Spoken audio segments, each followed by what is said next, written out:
Hi all, welcome back to more D-Day at Tarawa.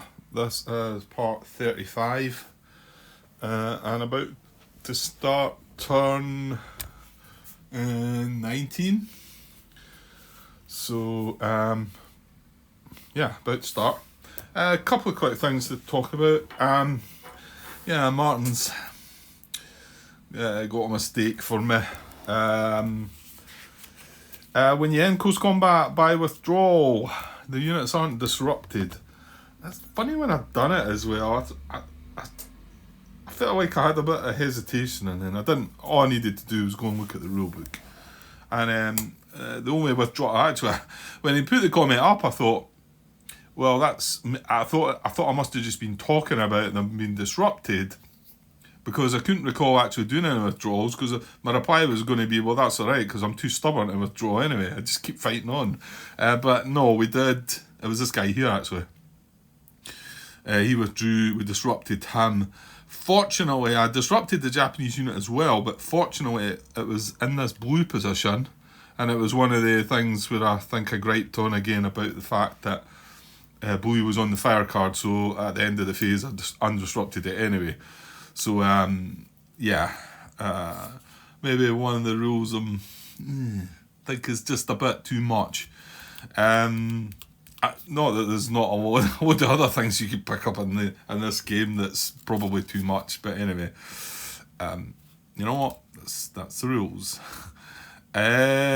So it wasn't that he got kept disrupted for any length of time that there would have been an issue. It did mean that my guy was disrupted and he shouldn't have been, however. So, but anyway, thanks for picking that up, Martin. Hopefully it'll stick with me now. And then two other things. One I meant to bring up a while back. Now,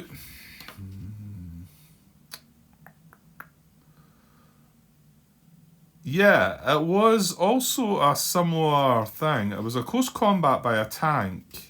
And this was brought up by Andrew,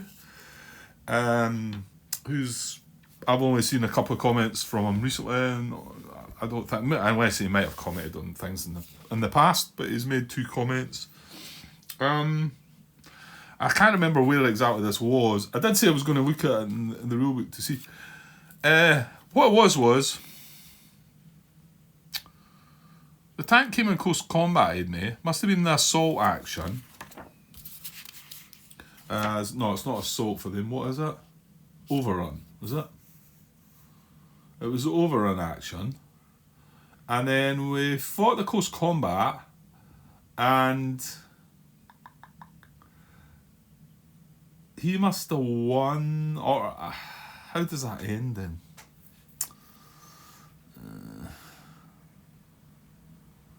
You know what? I might need to go and look, because I think he might have that time stamped as well. And I didn't go back and look at it. Let me try and explain it then. The tank came in close combat with me, and then I had to retreat. I had to move out of the hex that the close combat was taking place. And I chose not to pick the hex that the tank came from, because it must have been the tank was. I think I'm better. I'm better going to try and find this. What he was saying was I could have moved into the hex that the tank would then have moved back into. I never thought about it. But then I suppose it would depend on who had to do what first, wouldn't it? I think that's what I was going to look up. You know what? I'm going to have to go back and look at his comment, because I'm making a mess of this. So we'll leave that one for now. Right, the other one was more recent, and I was in part 31, and he was explaining to me. Actually, I meant to also add, Andrew, the way you wrote it down was quite easy to well, whether it was now easy for me to understand because I know how it works now, it might have just been that. But I'll tell you what, though, the way it's written in the rulebook, I don't think it's very good. That assault action part, in particular the second half of it. I don't know, if I read it again now, knowing how it works, it might be clearer to me, I suppose. So I think they could have wrote it better anyway. Anyway, he was just saying that you would have to pick between, what was it, E1, and he mentions E8, which is the bit that I'm going to bring up, and E5.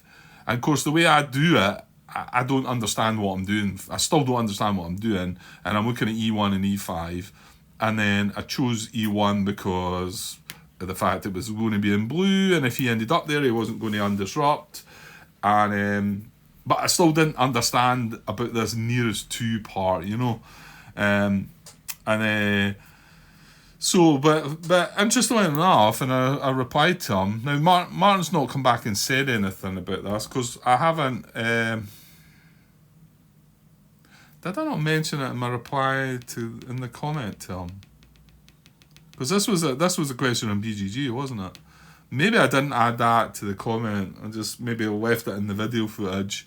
I know I talked about the fact that he said that if this had been a single position, it would have been considered, and that I took that to mean that he was saying that this was occupied, right? And I've spoken about this, and yes, it's an occupied position group, but it's not an occupied position hex, and it suggests to me that it's position hex it's talking about, but Martin, he still might have that right. I don't know.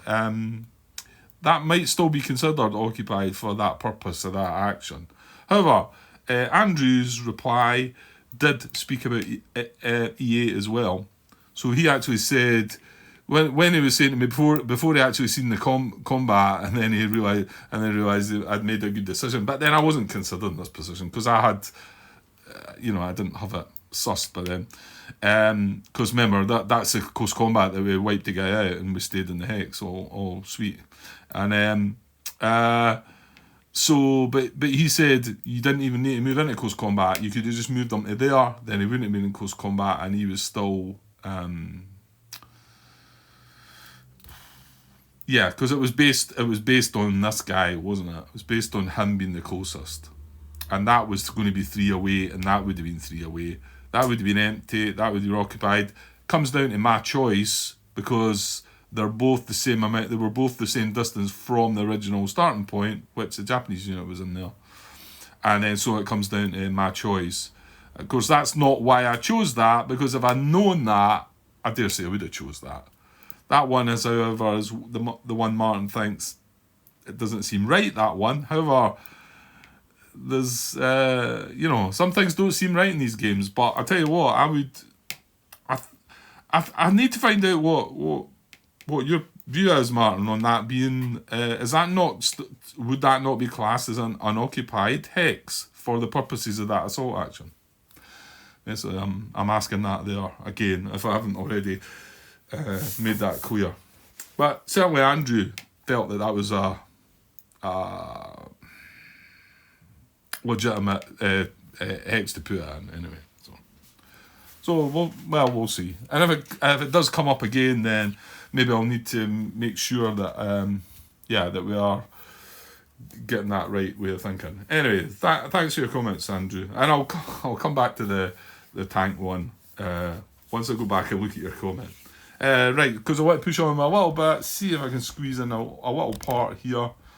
Because I'm off to bed early again tonight, so don't think there's anything else to go on. No, right, so we're at the start of the turn, nothing landing as such, but we do have units in the water still. 1, 2, 3, yeah, okay, you can reach the land, that's good. Not that there's anything around here now, but I tell you what, he's going to be in command from that hex, so that'll do. And it's a safe hex. So 1, 2, 3 for him. And then we want to try and get these guys across out of the red. So I think 1, 2, 3 and just 1, 2, 3, nice and simple. And this guy's not going to avoid the red. So 1, 2. I wonder if... Well, I want to cross him out of the green anyway, so... I wonder if I should be heading maybe down towards that more, because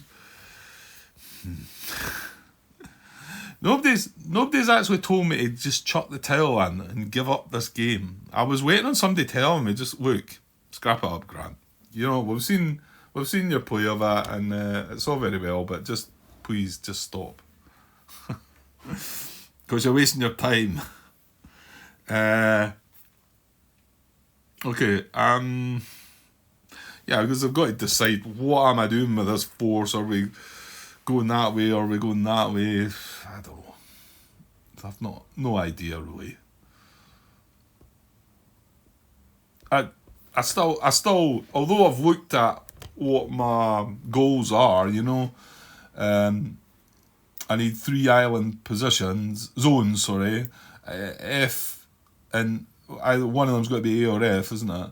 And F, I've got a lot of F taken, so you would consider more F, which is in here. And then, so I think most of my force is going to be in here. This hasn't went well at all.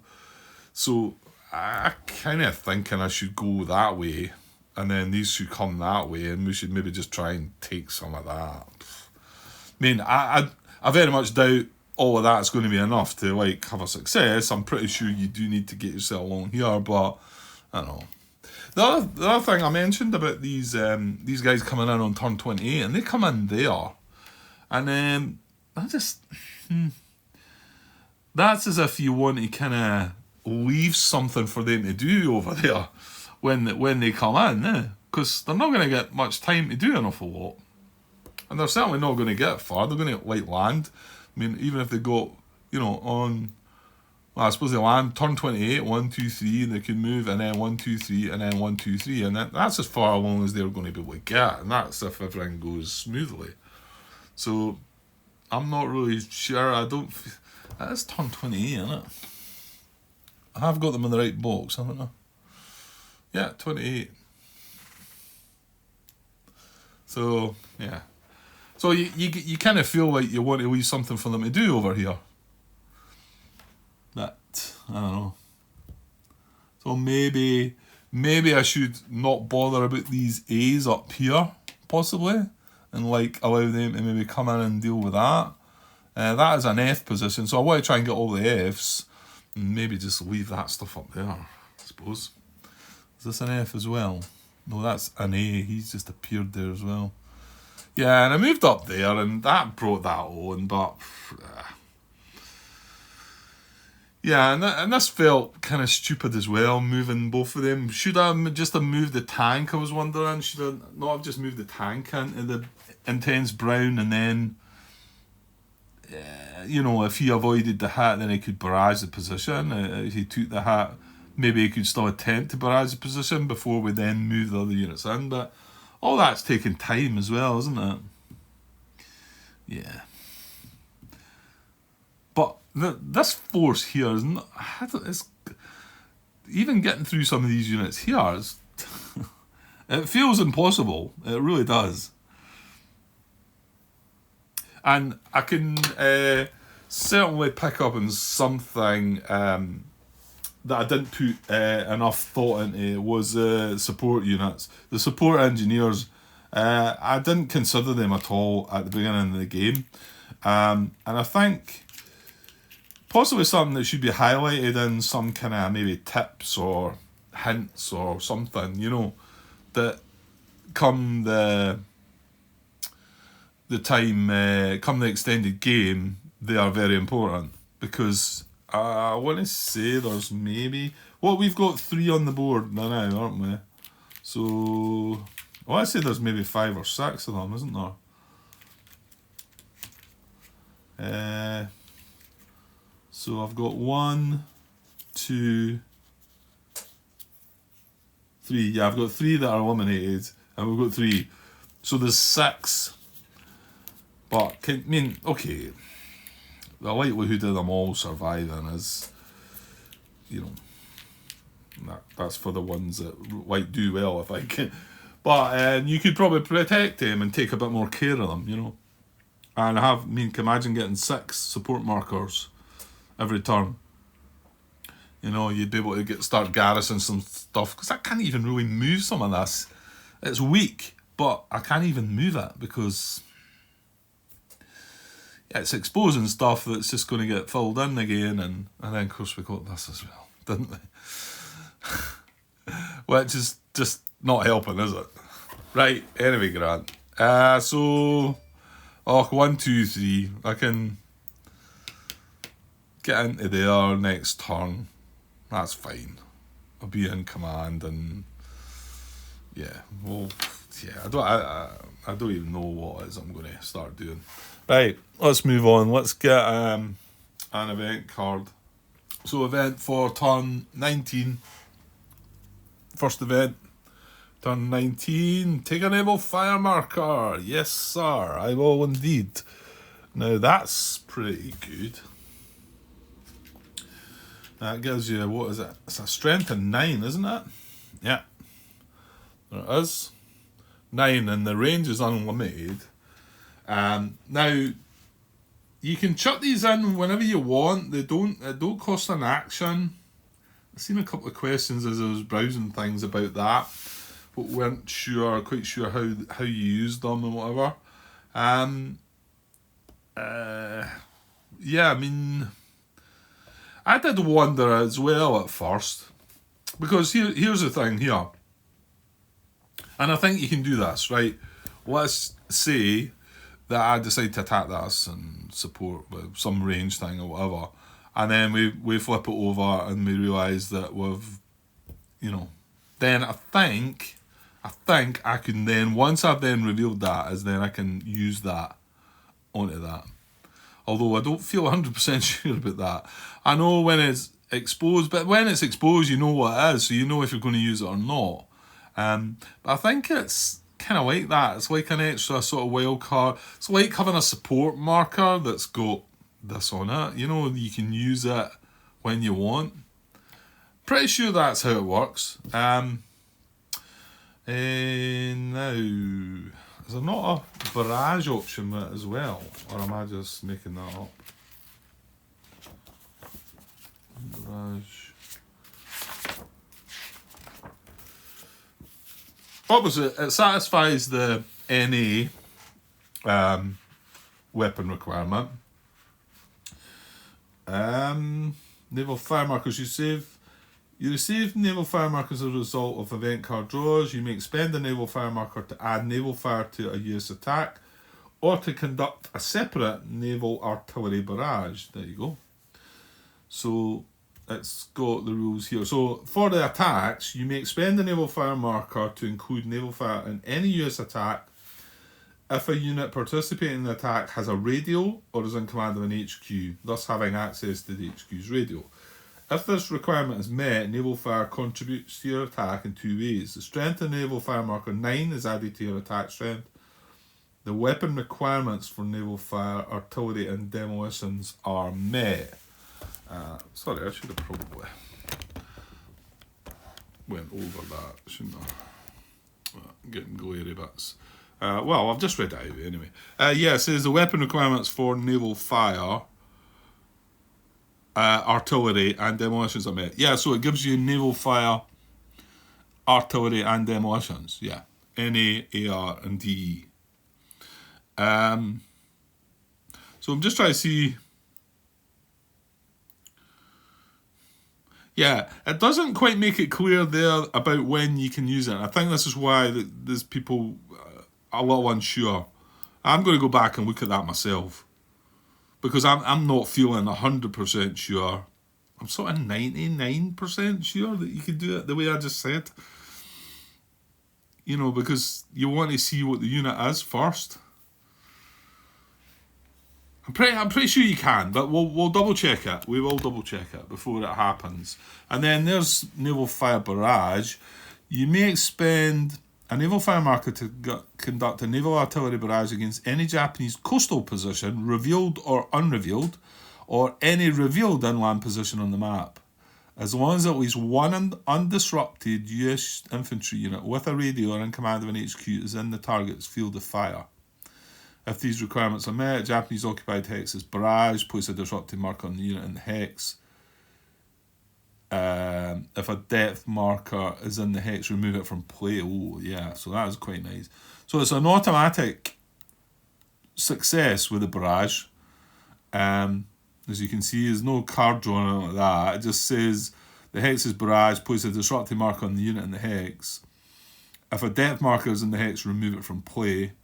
Japanese units are not eliminated by naval barrage. An inland position with an unrevealed Japanese unit may not be the target of a naval barrage. Yeah.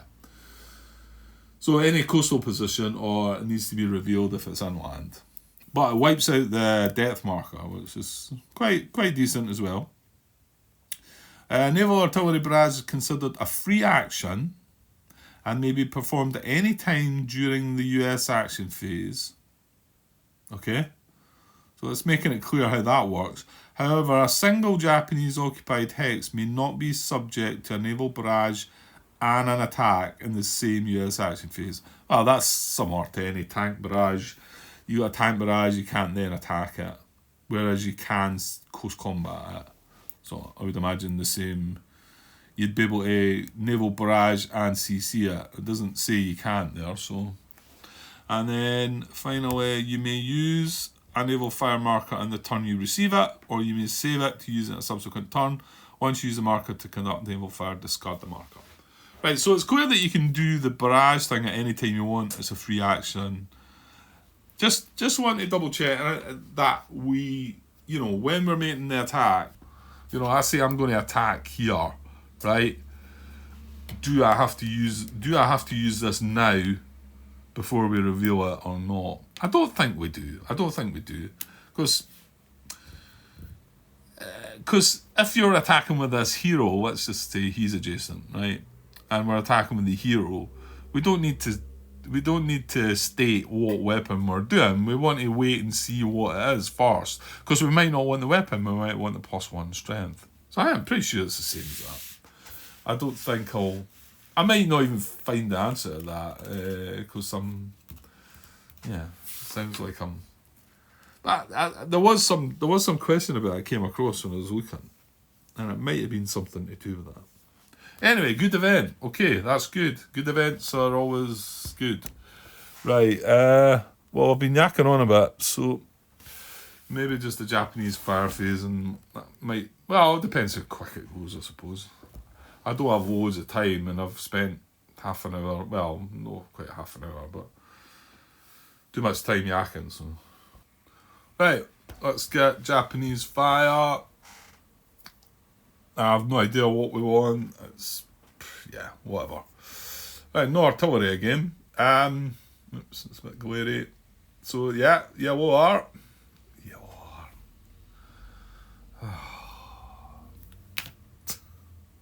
I've just realised that it is the one thing that I would be, if I glance across at things, I would have said, right, we don't want a yellow R. We just took this guy out last turn.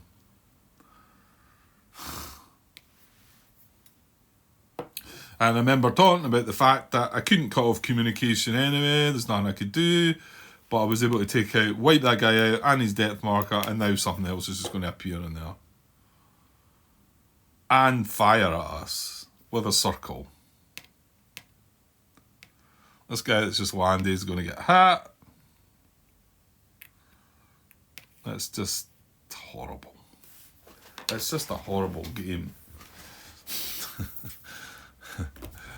Right, okay. Yeah, have I drawn any cards that haven't had the R in it? I'd be curious to look back on every Japanese fire. Like this is the 19th Japanese fire card, isn't it? Yeah, because you get one every turn. I'd be curious to look back. Well, I suppose the first ones with the R didn't. Well, hang on, the R came in second on turn 5. So it'd be interesting to look back on every Japanese. No, that would take a bit of time to find them all out. If somebody wants to do that, they can let me know. Because it seems to have been up on, I don't know, I feel like it's been there all the time. Right, we've got 2 doubles, but as I've started noticing the last few fire cards, the doubles they're just activating because there's that much depth out there now that they're doing their thing as well. So we've got the P action this time, and then the double green that's hitting leaders. So hopefully that doesn't mess things up. Right. So up here we've got a double P. It's unoccupied. However, it's not within two.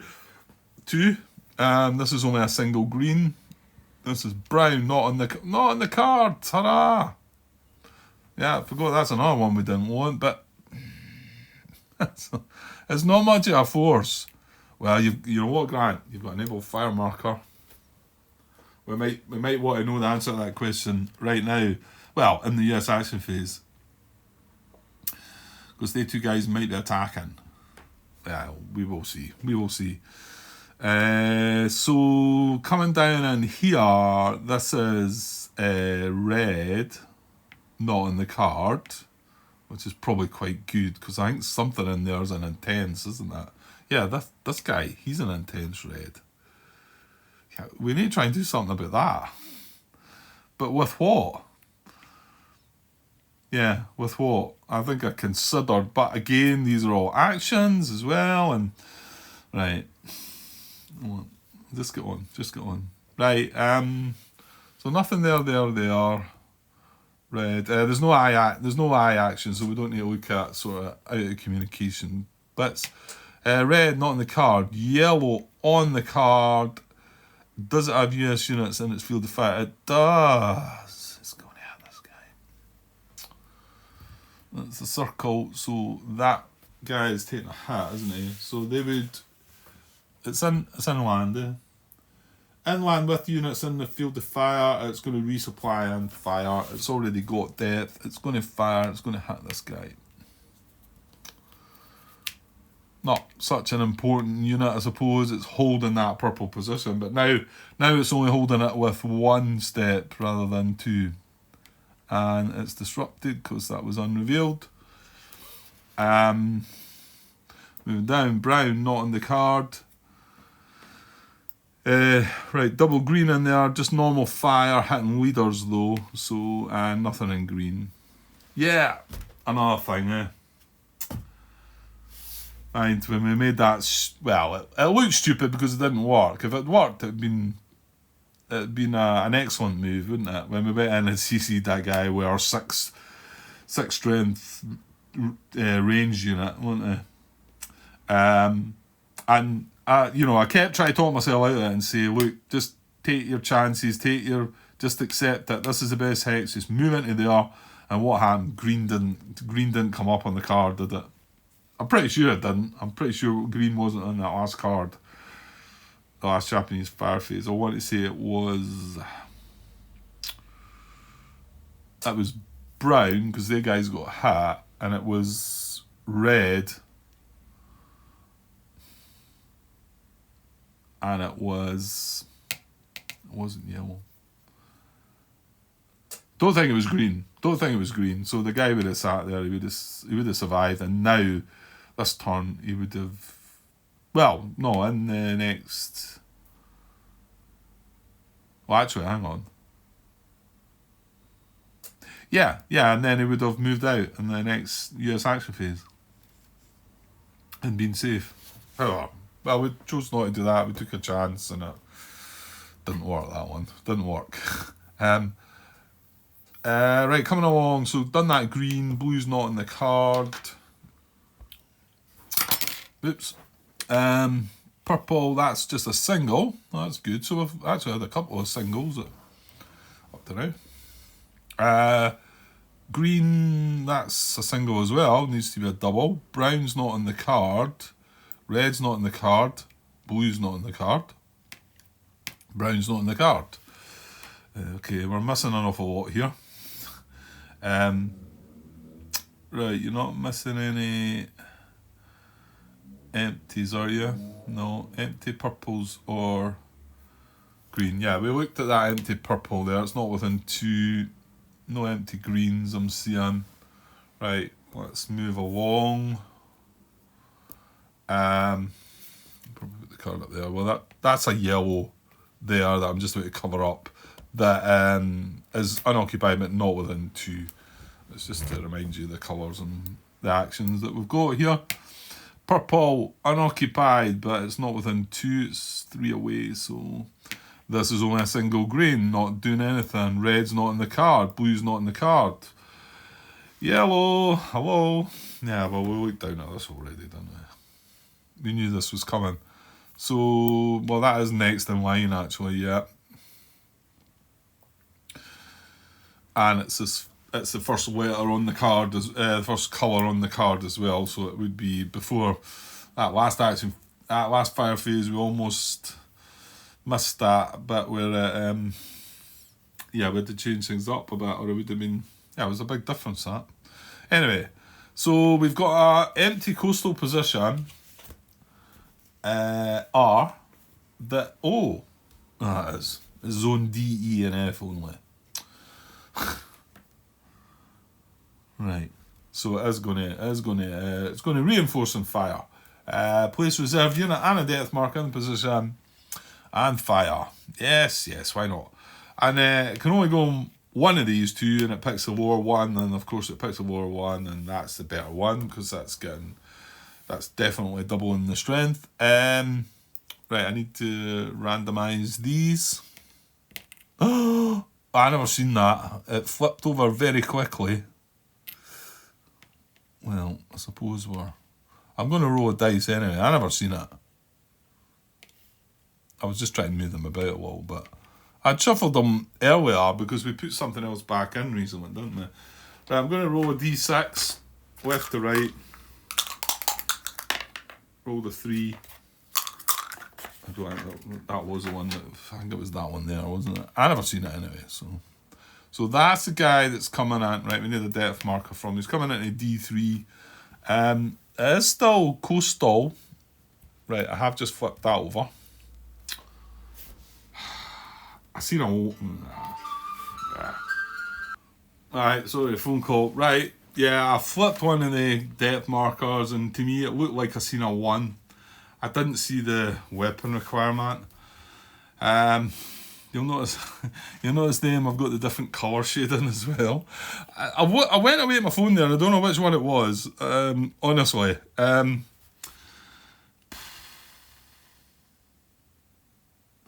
thing is, I've only got the 2 left, so I need to use them. I don't know which one it was that I flipped over. I did flip it, and it looked to me like it was a strength of 1. I don't know which one it is. I'm going to roll a dice. I'll roll this on camera just to try and get myself out of this. I mean, when I first started this game, I had a feeling that I would, because the worst thing to do is flip something over that's on the map, because how do you then randomise? What you've got to do is take it and then randomise it between the other ones, and I've done that playing the game myself off camera. I've done it, and I've took them away, shuffled them up, randomised them, and then put them back, because yeah, it's not easy. Right, so I'm going to say this is a 1 to 3, and this is a 4, 5, 6. To see which one we get. So I've got a 4, so it's the second one. There's not much more I can do. Like I say, I know I had it open in my hand. I just didn't look. It was up there. You might well have seen it. And I suppose if you're looking on the camera, looking on the playback, you probably tell which one it was. I didn't see the letter though. The weapon, so. I'll just go with that. I mean, you know what? We've not got a clue what this is. This could be bad enough. Right, and we'll put that one back. That's the last coastal depth marker, right? And now he's going to fire. Yeah, and he can hit 3 things. Circles is what he wants. Right, that's an intense, but it's a leader. Oh, that's an intense. I thought we disrupted. Oh, I'm saying I thought we disrupted this. No, we killed it, Grant. We eliminated it. And that's why when I turned over the fire card and seen the yellow R. So actually, it's going to hit that first. Because that is an intense. I think that's the only one that's an intense. That's steady. That's steady. That's not. And this is steady. This is the other one he's going to hit. So it hits the intense guy first. So he's eliminated. More stuff going away. Just rule it. I want to put in my misery. I feel like I shouldn't really be feeling that way when I'm playing a game though like this, and I feel like I'm having a real hard time at it though. I do, because I've played these games before, and I know they're tough, and I know they're brutal and whatever. And Omaha was certainly not as bad as this, but I feel like that's why I'm having a bad game here. I'm having a bad game. Again, nobody's really let me know if I'm in a good. But the only comment I got was it David, when I suppose he gave me a little bit of a boost when he said he had reached turn 15 and he only had 8 points. Turn 15, is it? Yeah. And he only had 8 points. I was thinking, well, okay, well, I've got 13, so I'm good to go. Maybe it's not as bad as I thought, but that's the only one that I got. I feel like it's impossible. Anyway, so there's nothing else in intense. Let's say the HQ won't count. So this is the guy taking the hat. D1, 2. Yeah, we've still got some. I was thinking they need to watch you for catastrophic loss as well. So D1, 2. He's one of the heavy ones. As in here, hit and disrupted. So yeah, so he's the one that you didn't want to hit because he was within range of that. So now you've got to try and attack it with, well, that is 5 actually. I'm probably going to have a go at this. 5, 7, and then you've got the tank again for 9. Probably D1, 2, yeah. And he's 4 strength. Yeah, like I say, if he hadn't been hit, he would still have his range. Oh well. Right, okay. Moving on with what's next. Well, that's what this is next. So double purple. With a P action, inland, has units in its field of fire. Not quite sure what's going to happen here. And it's the patrol hang, is it? Yeah, because inland, it has US units in its field of fire. Disrupt all US units in the position's field of fire.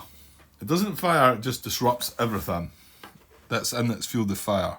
So that's our tank that I was just talking about being able to use. I think it's only that, actually. Yeah, it is.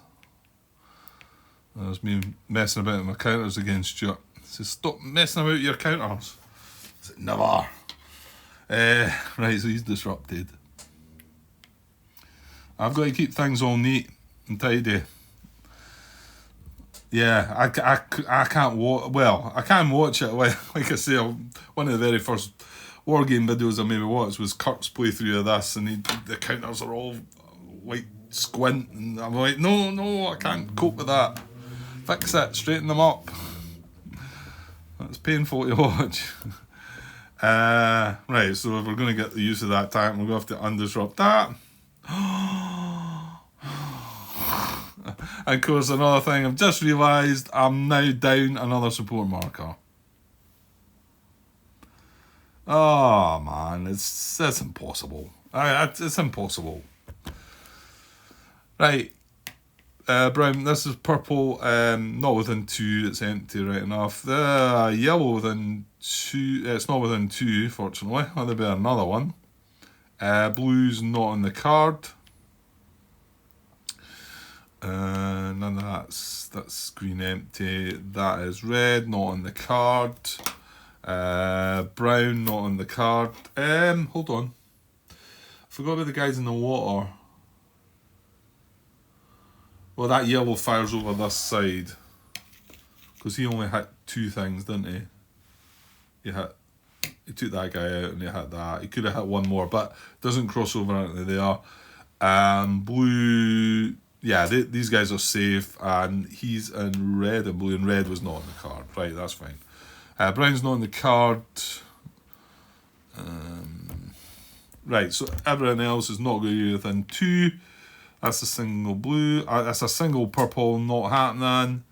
Yeah, that's going to do something. That's a single green. It's only normal fire. So he's going to redeploy. Right, so he could go here, or to that C9.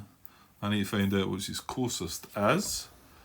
So, right, let me count that off camera. Right, so it's 17 from where he is, 17 X's. Obviously, this would be 16, this would be 15, and this is actually 15 as well. I want to say he's going to the red one, because that's the one that wants a different colour, isn't it? Redeploy. Qualifying position hex of a different colour, yeah. So that is getting closer, so he's going to move to there, and he would fire, wouldn't he? But, yeah, it's not going to end then. So they didn't do much there, but what they done was not nice. This is horrible. They took out that little guy. Was that a big deal? He disrupted that tank as well, which didn't help. And something else happened over here, didn't it? Yeah, this guy got hit. That wasn't a biggie, I suppose.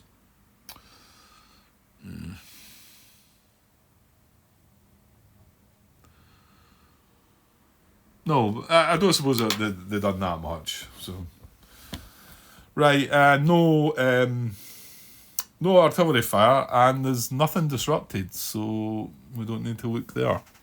Right, so we're going to move on to the next event. I'll probably just chuck the event and maybe the HQ phase, and we'll leave ourselves the action phase to come back tomorrow to, I think. Right, second event card. Right, something good again then. Turn 19, second event. Here we go.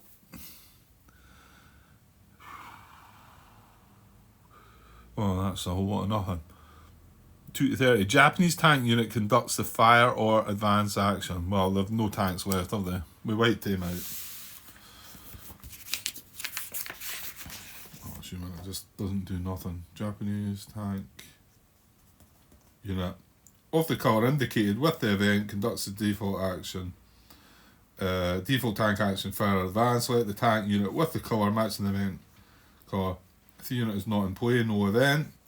Resolve the action per 13.2. Correction, the tank event on card 03 should have a green event colour, not brown.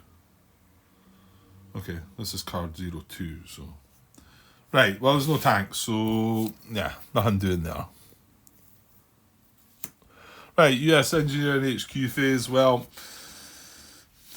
Or do I want to leave this till I come back? Because there can be some thinking in this, can't there? Oh, wait a minute. No, I don't think red fires into here, does it? No. Okay, so we are getting one there. I was thinking with that guy popping up there with the tunnels event, and we're not getting this one. Where's the other one? Here. He's alright, isn't he? Yeah, so we are getting two.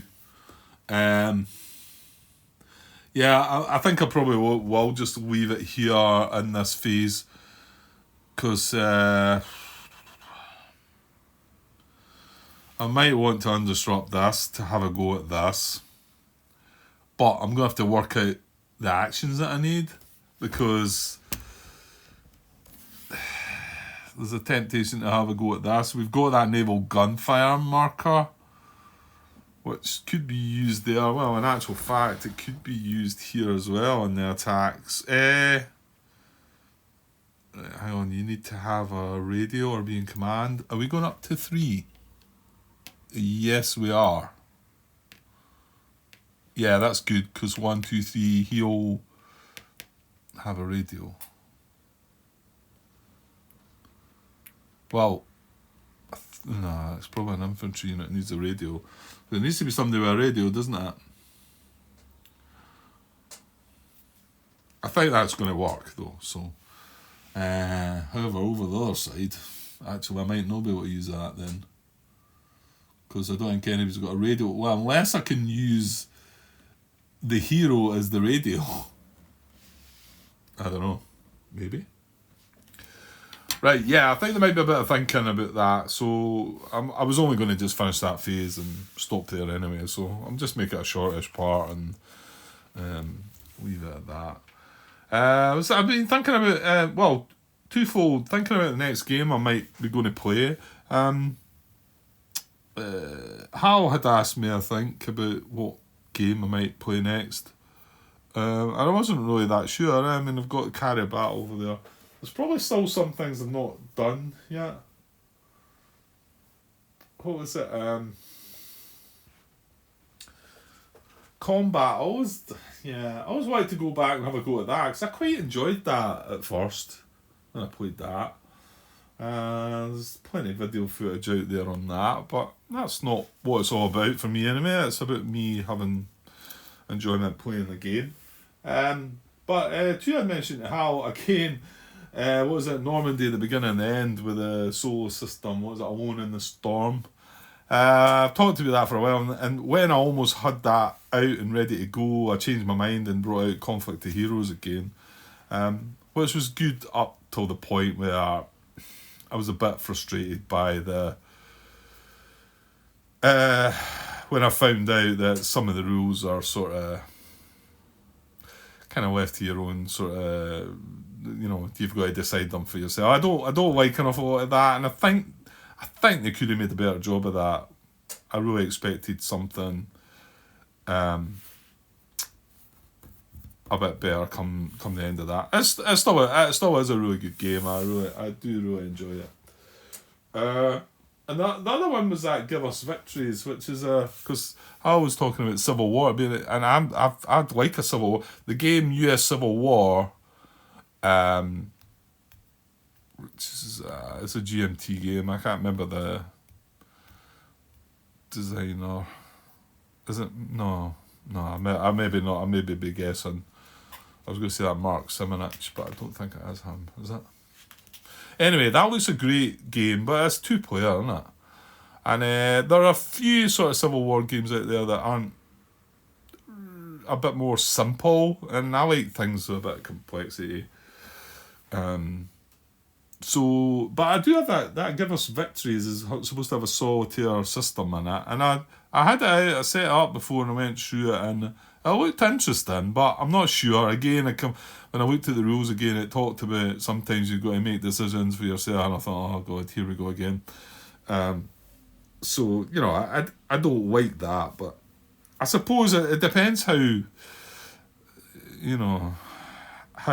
much the decision you have to make. If it's pretty straightforward, then I could probably cope with that. But the other thing I was thinking about is I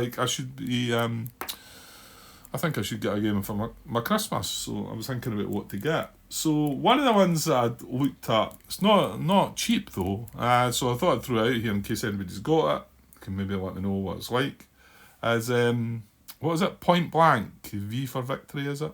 Lock and Load one. It's not cheap, it's like got loads and loads of cards, it's card based, and I think the map is all cards as well, isn't it? Looks interesting, and it does have I'm going to look a bit more into it, do a bit more homework, but obviously if I'm going to have it for Christmas, I need to make my mind up reasonably soon. And the thing is I want to say the rule book's 90 pages long, or 95 even. They do have kind of big sort of text and quite a lot of pictures and whatever, so it's maybe not that dense. And that doesn't scare me off. What it means though is it's not something you're going to be able to just slap on the table and sort of get going with. Although some of these modern games nowadays, they do that. They have them where you just need to read a little bit, and then you can set it up and sort of go through it. Anyway, looks like an interesting. It's reasonably complex. I think it's 3.2 on BGG, so. Which I think what we're playing just now is probably 3.7 maybe or something like that. So 3.2 is quite good. I always like to look at the complexity. I think when you look at war games, it gives you some idea. And I like complex solitaire war games. So if anybody's got any recommendations, I'm probably going to know whatever you recommend. I'm probably going to have thought about it before. Because I do try and look for these things, So yeah, I don't know what's next.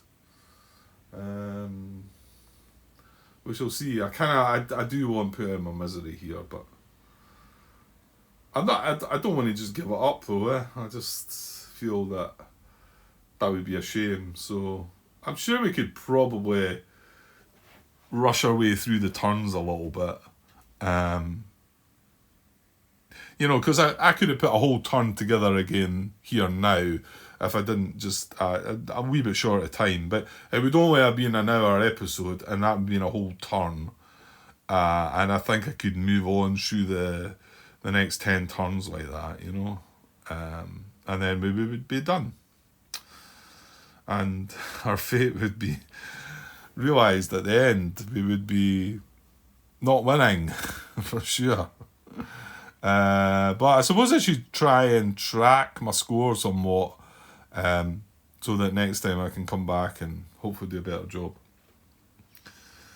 Yeah, I mean, Stuart was making some comments as well about things, and you know, don't put myself down about all that, and stop talking about experts. And I said to him back again, it's more about the people that have had success in this game. But the thing is, although, I mean, you can't say it's all complete randomness, but there's a lot of random in this game. The cards, the positions of the units, the colours that they're in, you know, the depth markers that you draw, the units that you draw, it's all, there's a lot of randomness, you can't deny that. But there sure is some strategy, you know, there's not, it's not just luck, you know, it's not just randomness. You can sort of plot things out to some extent, and then some event comes along, or tunnels, let's have tunnels, or there we go, as long as we don't get the yellow R, bang, there you go, yellow R. Right, okay, I've ranted on enough. I'll be back tomorrow sometime. Cheers.